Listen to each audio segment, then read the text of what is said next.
एक महाभागवत अनन्य भक्त श्री चंद्रहास जी महाराज, उनके पावन चरित्र का अपने लोग श्रवण करते हैं। इससे भक्ति बहुत घनीभूत होती है।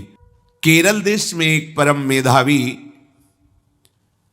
सुधार्मिक नाम के राजा राज्य करते थे। धर्म पूर्वक चलना, प्रजा का पालन करना और भगवान नाम जप करना, शास्त्र विधि से बिल्कुल कभी प्रतिकूल एक भी आचरण जीवन में नहीं किया। तो उनके यहां महाभागवत चंद्रहास जी का प्रादुर्भाव होता है। भगवान के भक्तों का जिस कुल में प्रादुर्भाव होता है, वो कुल, वो ग्राम, वो नगर, वो देश परम पूजनीय हो जाता है। ये महाभाग्यशाली मूल नक्षत्र में प्रकट हुए। लौकिक में अमंगल माना जाता है और भाव में देखो तो मूल कौन है? नक्षत्र भगवान।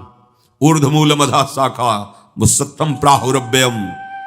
सबके मूल कौन है? श्री भगवान। किस नक्षत्र में पैदा हुए? मूल में, भगवत स्वरूप। और लोक में माना जाता है कि मूलन में पैदा हुआ है लड़का, अमंगल है, कुछ नष्ट ही होगा, संसार बड़ा विचित्र है। जैसे बालक रोता है ऐसे उनकी आवाज में निकला कृष्ण कृष्ण। बड़ा आनंद हुआ सुधार्मिक राजा को कि हमारे कोई महाभागवत पधारा है, क्योंकि ये भजन करके पूर्व जन्म में ऐसी भागवती की स्थिति प्राप्त की कि अबोध अवस्था में ही श्रीमुख से कृष्ण नाम निकल रहा है। आनंद उत्सव मनाया जा रहा है। राजा है, राजकुमार प्रकट हुआ, और दूसरी बात वो स्वयं भक्त हैं और भगवान का ऐसा भक्त जो जन्म लेते ही कृष्ण नाम उच्चारण किया।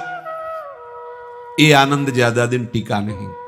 रोज बधाइयां हो रही, आनंद उत्सव मनाए जा रहे। शत्रु पक्ष के राजाओं ने मिलकर कहा यही अवसर है, आक्रमण कर दिया जाए और केरलाधिपति का सब पूरा महल घेर करके कोई एक भी न बचने पावे।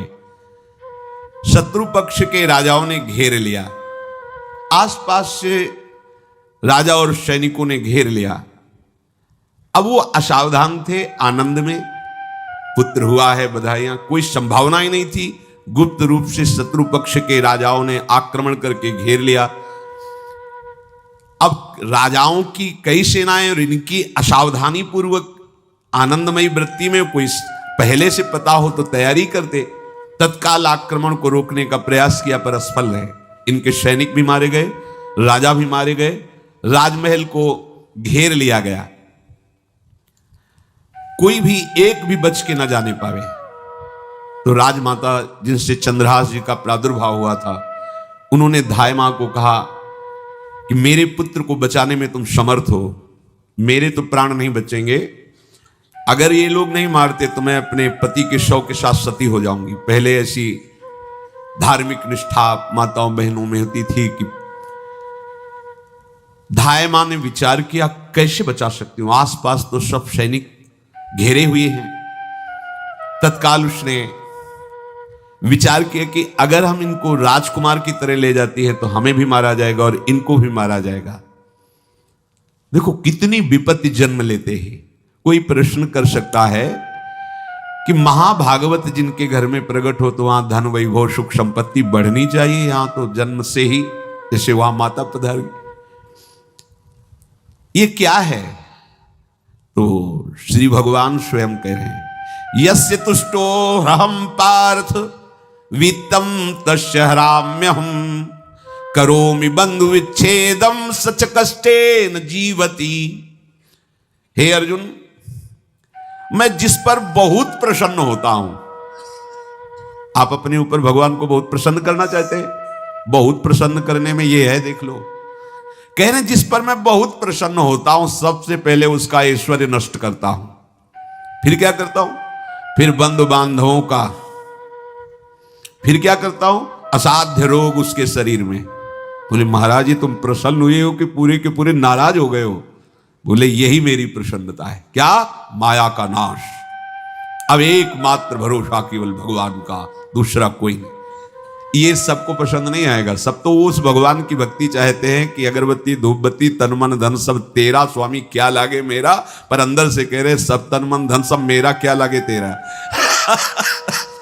ऐसे तो चलेगी भक्ति। लेकिन कई बार सत्संग में पीछे हितधाम में कहा था कि भगवान को रिझाकर लोक मांगोगे तो चैन से रह लोगे, और अगर उनसे प्यार करने की बात मन में ठानी कि बस मुझे केवल आपकी आंखों में आंखों को मिला करके जीवन व्यतीत करना है, मुझे और कुछ नहीं चाहिए, तो फिर लाडले आपको दुशरिहा का कोई आश्रय रहने नहीं देंगे। ध्यान रखना, जितने दुशरिहा होंगे तो ये बर्दाश्त हो तो कदम आगे बढ़ावे।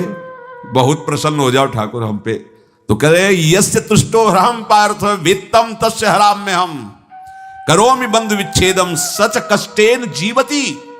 जितनी श्वासें रहेंगी भयंकर कष्ट में उसको व्यतीत करने के लिए दूंगा। ये दंड नहीं है, ये पुरस्कार है। अनंत जन्मों का हिसाब बराबर करके कहीं इसकी वृत्ति मेरे से हट न जाए, ऐसे घेरे में डाल के अखंड चिंतन करवा के सजयति जयति जग उच्चर जाको करत श्याम सहाई प्रथम वर्णो कृपा क्रम हो विषय मूल गवाई कुल कुटुंब बल वित्तहीनो दीन के दुखदाई आपने को करजु लीनो आप ही अपनाई। कह रहे हैं अब मैं वर्णन करता हूं श्याम सुंदर जिस पर कृपा करते हैं उस पर कैसा बर्ताव करते हैं। बोले सबसे पहले उसके विषय भोगों का नाश कर देते हैं, फिर दूसरी कृपा कोई परिवार का कोई मित्र कोई रिश्ते नातेदार उसकी तरफ देखेगा भी नहीं, फिर ऐसा दुख प्रदान करते हैं कि केवल एक भरोसा रह जाता है, एक भरोसा एक बल एक आस विश्वास, बस नाथ आपके सिवा हमारा कोई नहीं। बस वहीं से जो चमत्कार प्रकट होता है, त्रिभुवन में कोई उसकी समानता नहीं कर सकता जिस पर ठाकुर की कृपा है। पर इस कृपा को हजम करने के लिए इसीलिए संत संग किया जाता है कि पहले से वो तैयार कर देते हैं। जैसे आर्मी की ट्रेनिंग होती है ना, ट्रेनिंग के बाद भी बॉर्डर में लगाया जाता है, ऐसे ही संतजन ये ट्रेनिंग देते हैं। अब जो टिके तो टिके, नहीं तो घर बैठे जाके, और अगर टिक गया तो गुरु मेहरबान तो चेला पहलवान, भगवान भी परास्त नहीं कर सकते। उसमें ऐसी सामर्थ्य आ जाती है कि हर प्रभु के द्वारा दिए गए विधान को हंस करके स्वीकार कर लेता है। और ऐसा नहीं कि उसको कष्ट होता है, ये लोक भाषा में भगवान कह रहे हैं सच कष्टेन जीविता। नहीं तो जिस चिदानंद में वो सुख भोगता है वो ब्रह्मा को भी नहीं प्राप्त है जो भक्त को प्राप्त होता है। भक्त का वैभव दिव्य होता है, चिदानंद में होता है। ये तो पापियों के पास भी वैभव है, रुपया पैसा कुटुंब परिवार। भगवान के दास के पास जो वैभव होता है वो अचिंत्य है, तुम चिंतन भी नहीं कर सकते, ऐसा वैभव होता है। धाय माने सेविका का रूप तत्काल लिया, जिससे पोछा झाड़ू लगाने वाले, और कुछ दोने पत्तल डाले, उनके नीचे चंद्रहास जी को डाला, ऊपर से करके ऐसे माथे पे रख के निकले। सैनिकों ने पूछा इसमें क्या है, तुम उनका राजघराने के दोने पत्ते जूठे दिखा। ऐसे नीचे किया तो देखा सब ऊपर जूठन पड़े। हाँ चल निकल जल्दी भाग यहां से निकल। बस वो भागी, बचा ले गई। वो कुंतलपुर पहुंची और वहां के जो मंत्री दृष्ट बुद्धि थे उनसे प्रार्थना की कि मैं सेवा कला में बड़ी प्रवीण हूं और ये मेरा पुत्र है, अगर आपकी कृपा हो जाए तो कुछ समय के लिए हम आपकी सेवा में, महल सेवा में रहेंगी और हमारे पुत्र का पालन पोषण हो जाएगा।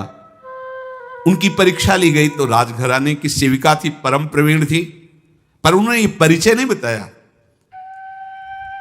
विधि विधान से राज्य की सेवा में प्रवीण दासी पाकर उसको अच्छा लगा, ठीक है आप रह सकती है। अभी चंद्रहास जी 3 वर्ष के ही थे कि धायमा पधार गई और ये हर समय कृष्ण कृष्ण कृष्ण कृष्ण कृष्ण नाम इनके चलता रहता था। अब जो उनका दुलार करने वाली थी धायमा, वो भी पधार गई तो कौन उनकी तरफ देखे। पर बहुत ही गौर वर्ण, बड़े ही सुंदर। अब वो गलियों में भटकने, निकाल दिया महल से जब धायमा मर गई, क्योंकि धायमा की सेवा कारण उनको रखा गया था। 3 वर्ष के बालक गलियों में, तो कोई भी मां देखती उनको तो कोई उनको वस्त्र पहना देती, कोई भोजन करा देती। ऐसे ही भगवान के भक्तों की बड़ी विचित्र लीला होती है। यहां चंद्रहास जी को जो भी माता बहन देखती कुंतलपुर के गलियों में, तो कोई वस्त्र, कोई स्नान करवा देती, कोई काजल लगाती, कोई भोजन पवा देती। परमहंसों जैसा जीवन कट रहा है। कृष्ण कृष्ण कृष्ण कृष्ण। 14 भुवनों में जिनकी अव्याहत गति है, जो सबको देखते रहते हैं, श्री देवर्षि नारद जी। ये कृष्ण कृष्ण बोलता है बालक, और इसका हरि के सिवा कोई नहीं। तो एक दिन एकांत में बैठे हुए थे बालक चंद्रहास जी, नारद जी पधारे हैं, भाई जी से मिले हैं। स्वप्न में कितने महापुरुष मिलते हैं जो भजन ठीक से करते हैं, ये बड़े बड़े महापुरुष आकर के उपदेश करते हैं।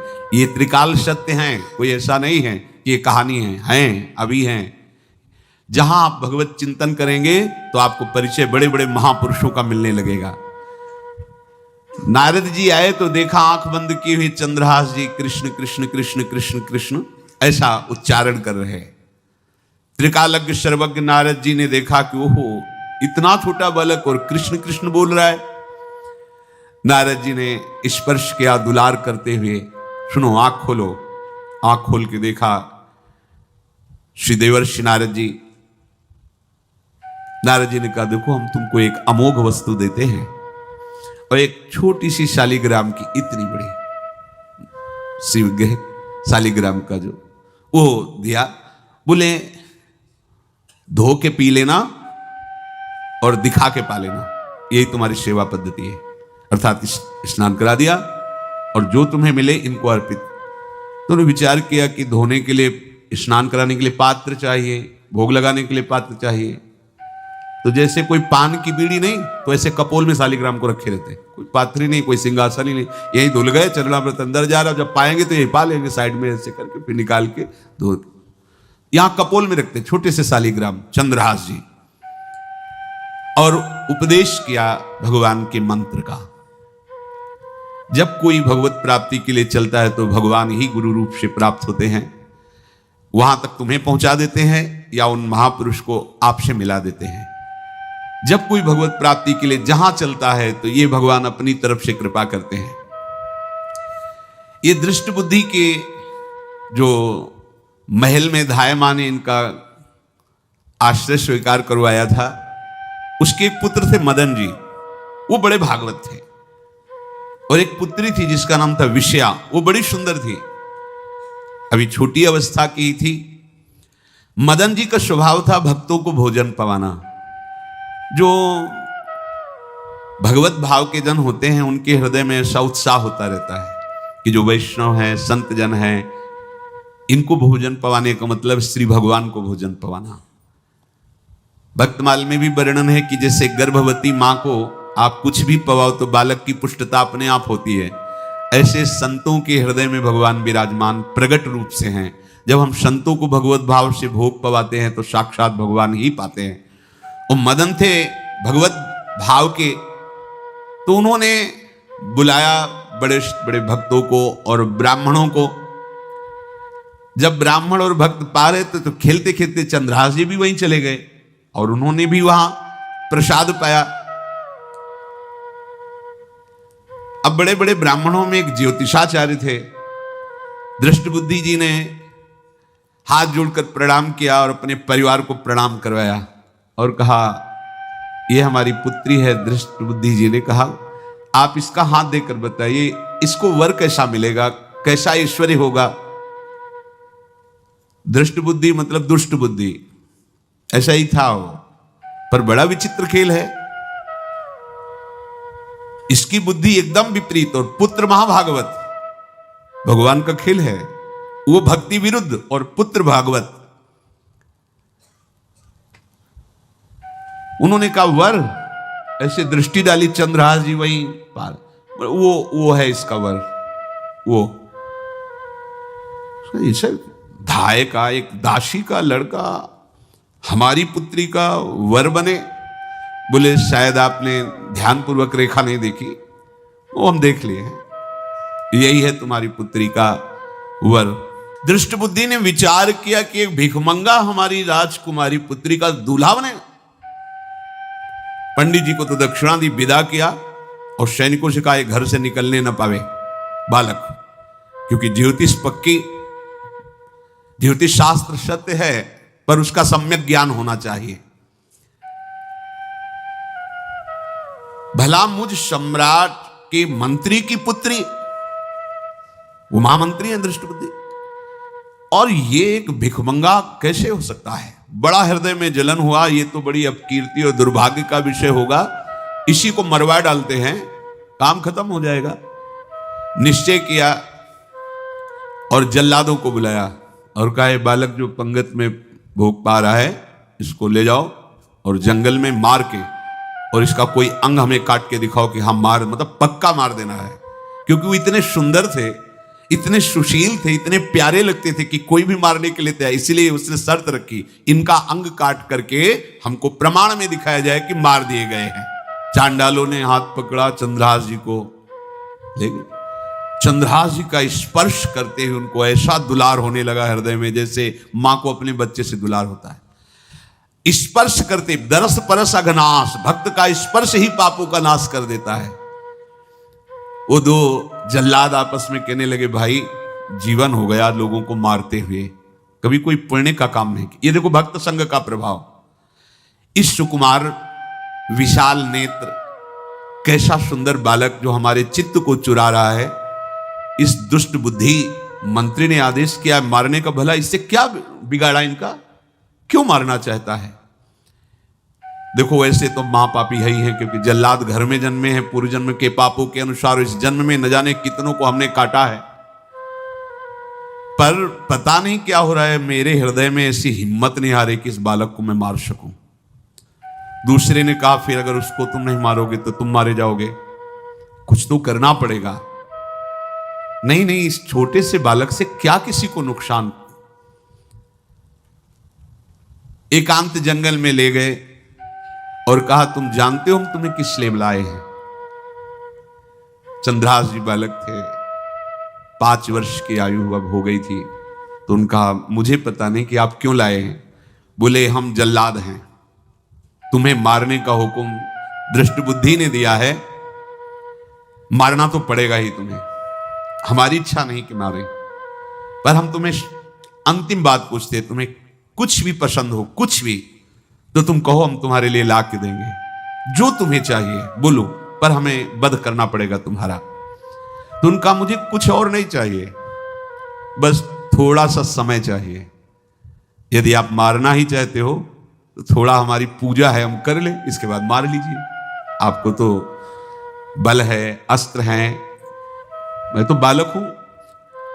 उनका, हां हम तुम्हें समय देते, तुम किसी को पुकार भी सकते हो, जो तुम करना चाहो कर सकते हो। चंद्रहास जी का, मुझे मृत्यु का भय नहीं, बस कुछ समय दे दी। पूरा महाभारत हो गया था, टिटिहरी के अंडे नहीं फूटे थे। वहीं एक टिटिहरी का, तो टिटिहरी एक पक्षी होती है ना, टे टे करके उड़ती है, तो उसके अंडों के ऊपर एक हाथी का घंटा हो गया, गिर गया ऐसे। सब पूरा महाभारत में सब नष्ट भ्रष्ट, वो अंडे वैसे सुरक्षित। तो जो प्रभु भारत युद्ध में राखे भरही अंड, सोई मुंह को राखे जो राखत ब्रह्मांड।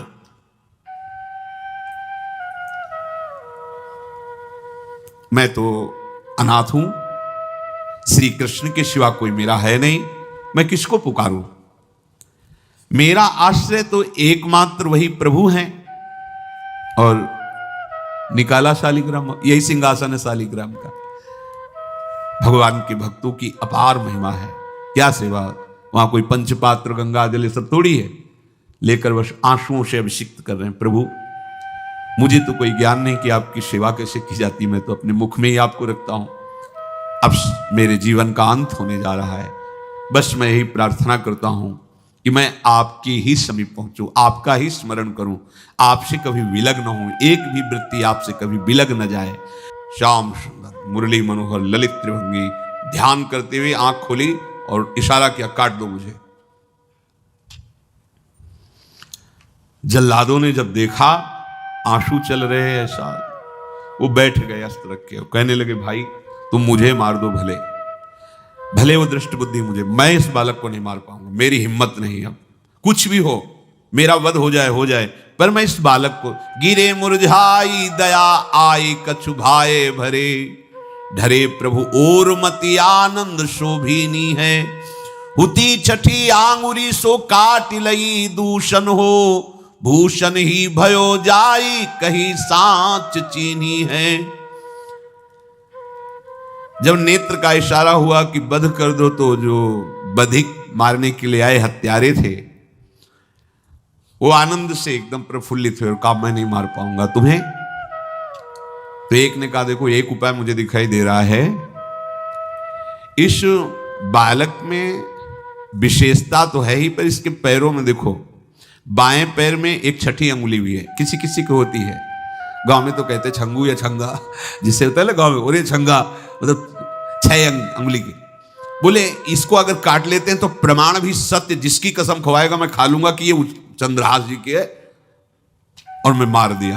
और कौन इस बालक को ढूंढेगा, जंगल में छोड़ देते हैं, अपनी तो सामर्थ्य नहीं।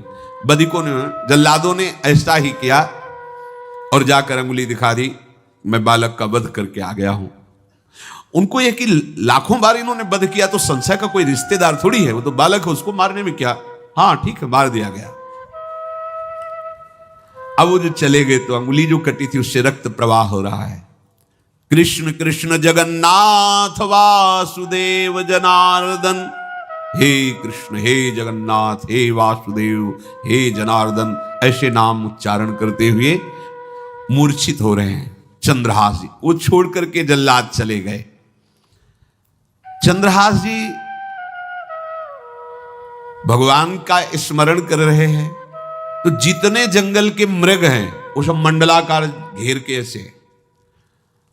एक हुमा नाम का पंछी होता है, अगर उसके पंखे की छाया पड़ जाए तो चक्रवर्ती सम्राट का वैभव प्राप्त होता है। और वो भीड़ की भीड़ पक्षी आकर चंद्रहास जी के ऊपर ऐसे घेरे हुए हैं। आसपास मृग मृगी मृग शावक सब घेरे हुए हैं। बीच में चंद्रहास जी कृष्ण गोविंद दामोदर माधव ऐसे उच्चारण कर रहे हैं। जो भगवान के चिंतन में मगन रहना अपना स्वभाव बना लेता है, तो देखो ऐसे हत्यारों के हृदय में भी दया गई, क्योंकि दया समुद्र भगवान का स्मरण जो करते हैं उनमें ऐसी महामहिम दिव्यता आ जाती है। कोई भी कितना भी निर्दयी हो, अंदर से वो भले जल रहा है द्वेष के कारण, पर कहीं ना कहीं ये द्वेष आंतरिक राग का सूचक हो। वो भी भक्त को प्यार करता है, पर भक्ति ना होने के कारण वही उसका राग द्वेष में बदल जाता है।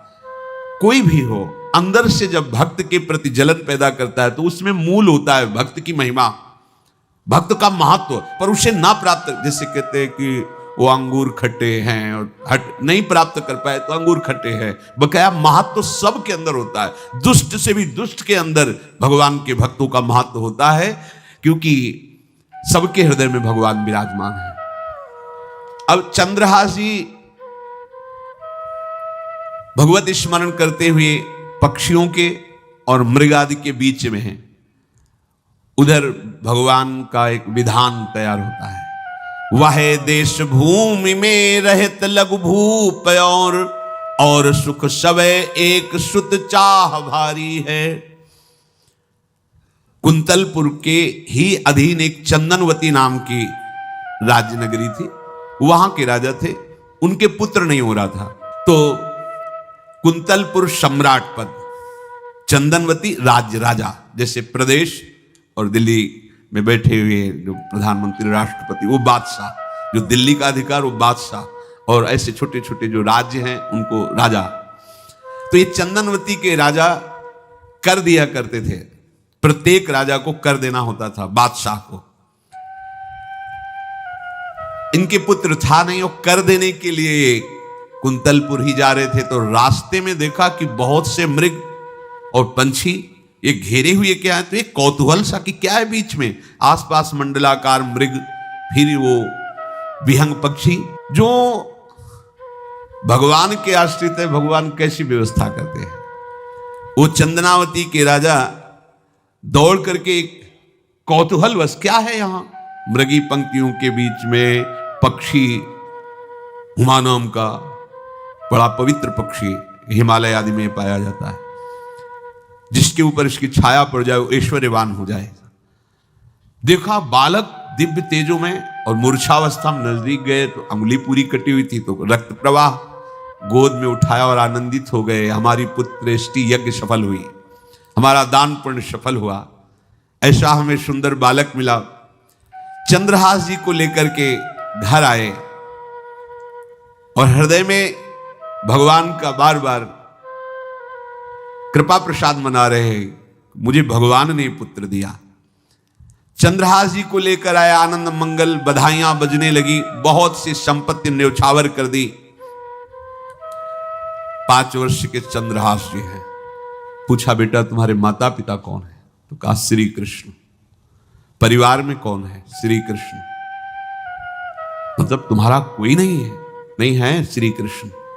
समझ गए कि भगवान ही हमें कृपा करके ऐसे महाभागवत पुत्र को दिया। और है कौन? वास्तविक कोई नहीं श्री कृष्ण के सिवा। बड़ा उत्सव मनाया और अपने राज सिंहासन का अग्रिम अधिकारी युवराज पद चंद्रहास जी को। अब तो पूरे राज्य में आनंद की वर्षा हो रही। राजा मन में विचार कर रहे हैं कि ऐसा प्रतापी भक्त हमारे यहां आया है, अब हमको किसी को कर देने की जरूरत नहीं। तो जो हर महीने वर्ष में जो बंधा हुआ कर था उन्होंने नहीं दिया। एक बार, दो बार, तीन बार जब कर नहीं पहुंचा तो सम्राट ने आदेश किया मंत्री को कि चंदनावती से कराना बंद हो गया है। क्या बात है? यदि वो अहंकार से युक्त हो तो आक्रमण करके नष्ट करो, यदि समस्या है तो उसका सहयोग करो। बादशाह के आदेश से वहां दृष्ट बुद्धि पहुंचे तो युवराज पद पर चंद्रहास जी विराज, जिनको मारने के लिए जल्लादों के हाथ में दे दिया था। पूरे पूर्वासी ऐसा प्रभाव चंद्रहास जी का है कि सब कृष्ण भजन करते हैं, सब आनंद में मगन रहते हैं। चंद्रहास जी थोड़ा सयाने हो गए थे तो पूर्ववासियों को उपदेश देते, एक बार हमारे राज्य में भोजन पाया जाएगा 24 घंटे में, और सबके घरों से आरती की शंखनाद घंटानाद सुनाई देना चाहिए।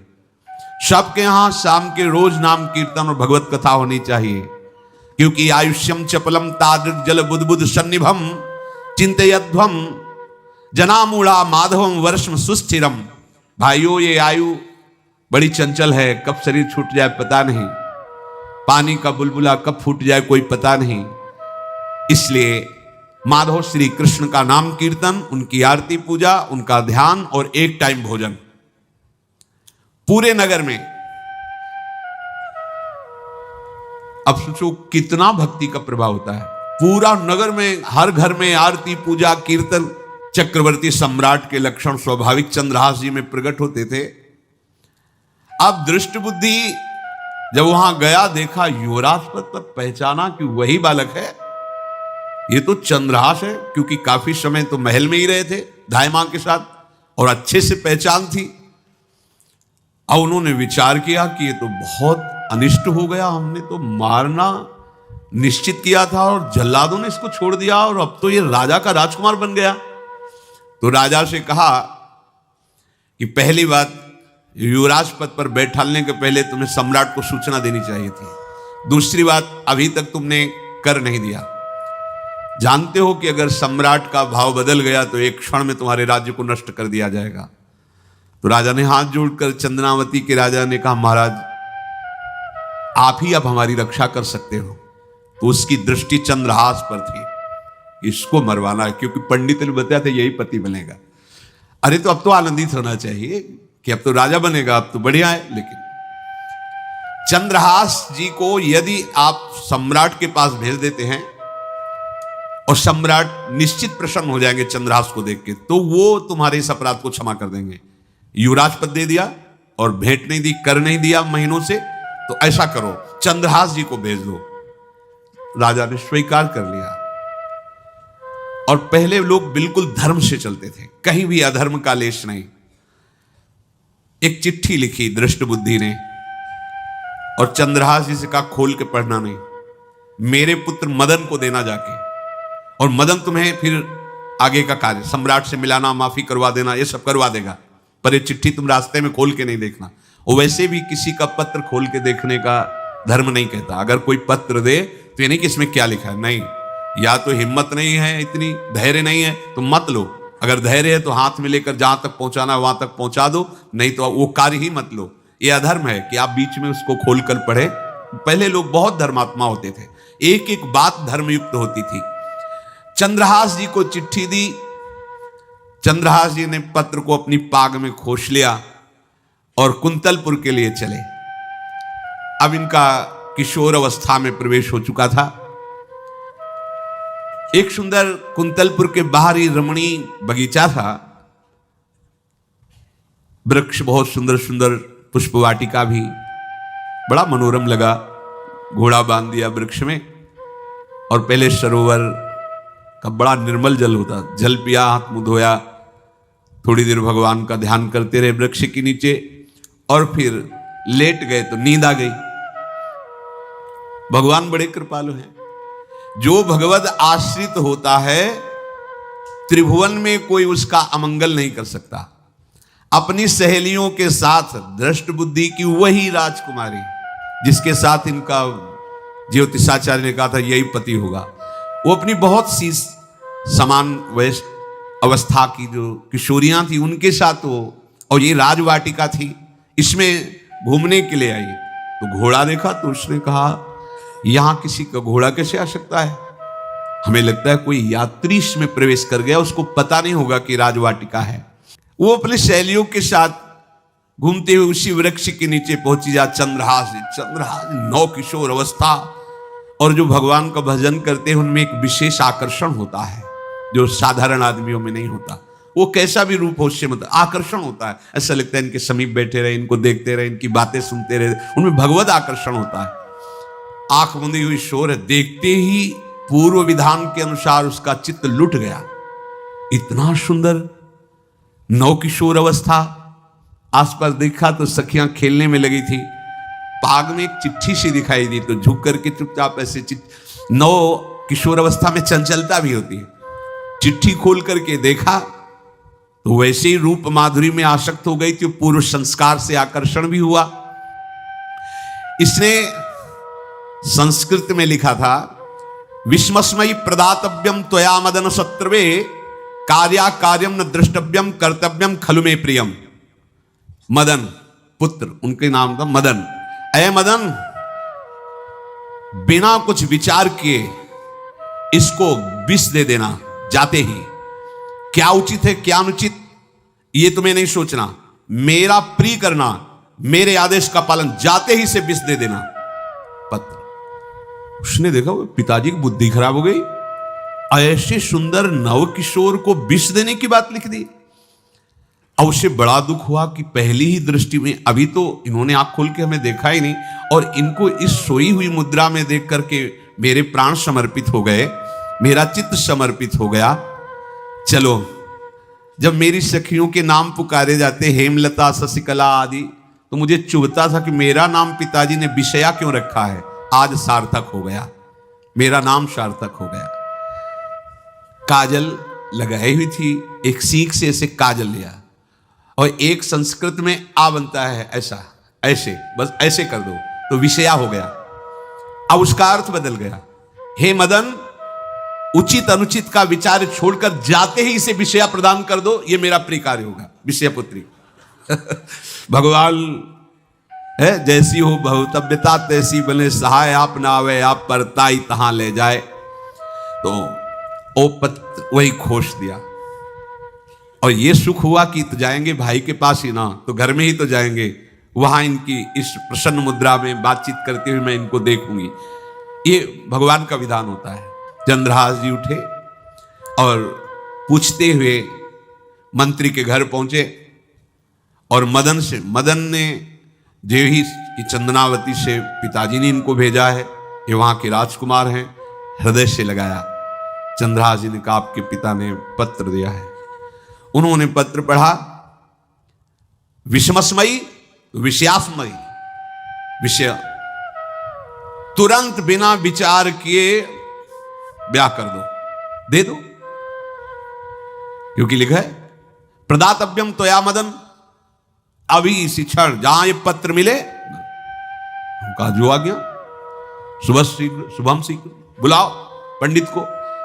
पंडित ने कहा भगवान की कृपा से अगला मुहूर्त है, बिल्कुल ये ब्याह का पक्का मुहूर्त है। अब तो राजघराने तत्काल व्यवस्था हुई। अब वो तो पहले ही मोहित हो चुकी थी देख के विषया जी। तत्काल दुल्हन रूप उनको सजाया गया, इनको दूल्हा रूप सजाया गया। पंडित शुरू कर दिए गणानंद तो गणपति को, ब्याह हो गया। अब जब ब्याह यहां खूब धूमधाम से हो गया तो दृष्ट बुद्धि ने सोचा कि काम हो गया होगा, विष दे दिया होगा, मर, अब हम जाके संभाल लेंगे क्योंकि राजकुमार है, कैसे विष दिया, कौन दिया, तो इस बात को हम संभाल लेंगे। जब वहां घर आए तो पूरे नगर में सजावट हुई थी। बोले भैया सजावट का है कि? बोले महाराज आपके ही आदेश से तो है, आपने दूल्हा भेजा था। वो दूल्हा भेजा, ब्याह किसने कब कहा ऐसा? बोले वो तो मदन के पास चिट्ठी रखी है। अब घर गए, मदन को बोला, बोले तुम्हारी बुद्धि मारी गई क्या? हमने पत्र में लिखा था। दिखा दिया, लिखा था हमने, विष, इसमें विषया कैसे लिख गया? काजल से ऐसे, और पहले स्याही काजल की ही होती थी, तो ऐसे भगवान सब कुछ बना देते हैं। उनका पिताश्री एक भी अक्षर आपकी आज्ञा का उल्लंघन, आपने लिखा था बिना विचार किए उचित अनुचित का हमारी आज्ञा का पालन किया जाए। विषया प्रदातव्यम मदन, मेरा नाम लेके आपने संबोधन करके, ये देखो ये लिखा हुआ है, इसमें हमारी त्रुटि क्या है? देखा तो चंद्रहास जी दूल्हा और सुंदर, अब उसका हृदय आग ले। अब तो मान जाना चाहिए, बिटिया का वर्ण हो गया भाई, ब्याह हो गया, अब तो गुस्सा छोड़ देनी चाहिए। पर दुष्ट बुद्धि, नाम ही रखा था दृष्ट बुद्धि, उसने कहा चाहे बिटिया विधवा रहे पर तुम्हें जिंदा नहीं रहने देंगे। ये दुष्ट बुद्धि होती है। देखो कैसे कैसे ऐसे ही होते हैं, कुछ लोग ऐसे ही होते हैं, हमारी इज्जत, फिर जेल काटता है पूरा परिवार, मार डालेंगे तुम्हें जिंदा नहीं रखेंगे, ऐसे दुष्ट बुद्धि का स्वभाव होता है। अब भाव जब बिगड़ जाता है तो फिर पकड़ में नहीं आती बात, यही समझ जाना चाहिए था। चरणों में प्रणाम करके कि अब तो तुम हमारे बेटे के समान हो, ये भी राज्य तुम्हारा, वो भी, आनंद लो। अब बड़ा सुख का कार्य है। लेकिन जब नकारात्मक सोच आ जाती है तो बुद्धि कंट्रोल में नहीं रहती, वो फिर उद्दंडता करने, उसका निश्चय गलत होता है। नजदीक गया और कहा कि बहुत कृपा हुई, आप हमारे दामाद बने, पर हमारे यहाँ की एक रीति है, हमारे नगर के बाहर जो देवी है उसमें लड़की का वर अकेले पूजा करने जाता है। आपको हमारी कुल की रीति का निर्वाह करना होगा, आपको जाना ही होगा। कोई समस्या नहीं, हमारे लिए तो हर देवी देवता भगवत स्वरूप है, आपके लिए हम पूजने चले जाएंगे, पूजन की थाल तैयार करो। और उधर कई बलवान सैनिकों को भेजा, देवी पूजने जो आ रहा है तत्काल उसे काट देना, किसी भी तरह बचना नहीं चाहिए, नहीं तुम सब मारे जाओगे। जो आदेश देवी मंदिर में सैनिकों को लगा दिया, जो आवे तत्काल मार देना, क्योंकि अब भेज ही रहे ना, तो नाम नहीं लिया, कहा जो आवे तत्काल मार देना, मेरा आदेश अगर बचा तो मैं तुम्हें मार दूंगा। उन राज सैनिकों ने जो बधिक स्वभाव के थे पहले से वहां लग गए। बड़ा विचित्र भगवान का खेल है। वहां के चक्रवर्ती सम्राट जो थे, बड़े बड़े विद्वान और ऋषियों से बातचीत कर रहे थे। उनका महाराज, अब आपका राज सिंहासन पर बैठना राज्य के लिए अमंगल होगा, ऐसा समय आ रहा है। इस समय यदि चंद्रहास जी को सम्राट पद पर बैठा दिया जाएगा तो आगे अकाल नहीं पड़ेगा और बड़ा मंगल होता चला जाएगा। ये मुहूर्त आपका राज सिंहासन पर से हटने का है, तो उनका प्रजा का मंगल हो और देश का मंगल हो, इसलिए हम बिल्कुल। मदन वहीं बैठे हुए थे। सचिव ने कहा तुरंत जाओ और जो तुम्हारे बहनोई बने हुए हैं चंद्रहास जी को लाओ। तो भागे। तो जो और सैनिक, राज सैनिक थे, पूछा किधर जा रहे हो? बोले वो अपने बहनोई चंद्रहास जी। बोले वो तो देवी पूजा के लिए गए। तो घर में जाके वो सीधे आगे बढ़े, तो जा ही रहते थाल सजा कर देवी। बोले सुनो, इसी समय मुहूर्त है, आपको देवी पूजा हम कर लेंगे जाके, या हम थाल लेके वहां बैठे रहेंगे, पहले सम्राट पद का वो अभिषेक करो, फिर देवी पूजा हो जाएगी। ये तो घर की बात है, और देवी पूजा मैं करके आ रहा हूं, वो देवी पूजा के लिए और वो सम्राट पद के लिए। बीच से दौरे और सुख पाई जाई, मगही में लियो जाए, दियो सो पठाई, नृप रंग माही भीजिए। अब जो सम्राट थे तो बहुत आनंदित हो गए, क्योंकि भगवान का भक्त, तेजस्वी और बलवान शूरवीर योद्धा जो सम्राट पद पर बैठेगा तो अकाल नहीं पड़ेगा, सुख की सब प्रजा को वृत्ति प्राप्त होगी। बड़े आनंदित होकर इनका सम्राट पद पर अभिषेक हो रहा है। और दृष्ट बुद्धि के पुत्र जो मदन संतों और भक्तों का आदर करते थे, वो देवी पूजा, और वहां पहले उसने बोल रखा था जो आवे तो देवी अपमान ते न डरो, सम्मान करो, जात मारी डार्यो या सो भाष्यो भूप लीजिए। चंद्रहास जी का सम्राट पद पर अभिषेक और मदन जी का देवी मंदिर में प्रवेश, और सैनिकों ने काट के फेंक दिया मदन को। ये जो पे कृपा रघुपति कृपाल की, बैर और की कहा सरे, होई न बाको। बार भगत को जो कोई कोटि उपाय करे, गोस्वामी तुलसीदास जी लिख रहे, भगवान का कृपा पात्र जो भक्त है, किसकी ताकत है कि उससे बैर कर सके। चाहे कोई त्रिभुवन में हो, भक्त का बाल बांका नहीं कर सकता, चाहे करोड़ों करोड़ों उपाय कर ले। और तके नीच जो मीच साधु की, सो पामर ते मीच मरे। वेद विदित प्रहलाद कथा सुनि, को न भगति पथ पाम धरे। अगर तुम जिस भाव से साधु को नीचा दिखाना चाहोगे, वही भाव तुम्हारा सर्वनाश कर देगा। वैसे ही देखो सर्वनाश हुआ ना, एक ही पुत्र और इसके आदेश से वह उल्टा खेल हो गया, पुत्र की ही हत्या हो गई और चंद्रहास जी को सम्राट पद पर अभिषेक किया जा रहा है। अब दृष्ट बुद्धि ने बड़ी प्रसन्नता अंदर है कि वो तो मार दिया गया होगा। सैनिक आए और बोले महाराज आपके पुत्र का वध हो गया है। पुत्र का वध कैसे? बोले आपने कहा था जो आए उसे मार देना, तो आपका पुत्र ही थाल लेकर पूजन। वो तो चंद्रहास, बोले उनका तो अभिषेक हो गया सम्राट पद पे। ये कैसे हो गया? अब अंदर भारी दुख उनके हृदय में। उन्होंने बताया कि तुम्हारे पुत्र को तो हम लोगों ने ही काट डाला आपके आदेश के अनुसार। आपने कहा था जो जाए उससे काट। अब तो छाती पीट पीट के, माथा फोड़ फोड़ के खूब रो रहा है। किसी का कोई भी बस नहीं चल सकता भगवान के भक्त के ऊपर। तंत्र मंत्र दुनिया का जितना भी सामर्थ्य है, ये भक्ति को ऐसे खिलवाड़ नहीं है। अब वो बार बार मैं कितना भागी, हाय मैं कितना भागी, अपने पुत्र को ही मरवा दिया, ये हाहाकार करके रो रहा है। चंद्रहास जी ने जब सुना तो उन्होंने कहा अरे मृत्यु तो मेरी निश्चित थी, फिर मदन भैया को वो मेरी मृत्यु प्राप्त हुई। नहीं नहीं, ऐसा नहीं हो सकता, मैं अभी जाता हूं। वहां गए, अंगों को रखा, भगवान का ध्यान करते हुए स्मरण करते से हाथ फेरा, उठ के बैठ गए। अब ये घटना तो उनको पता नहीं थी, दृष्ट बुद्धि को उन्होंने खोपड़ी फोड़ करके अपनी हत्या कर ली।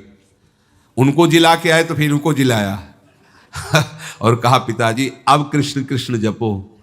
अब उनकी बुद्धि शुद्ध हुई और भगवान का आश्रय लेकर के वो अपने जीवन को भगवत भक्ति में बनाए।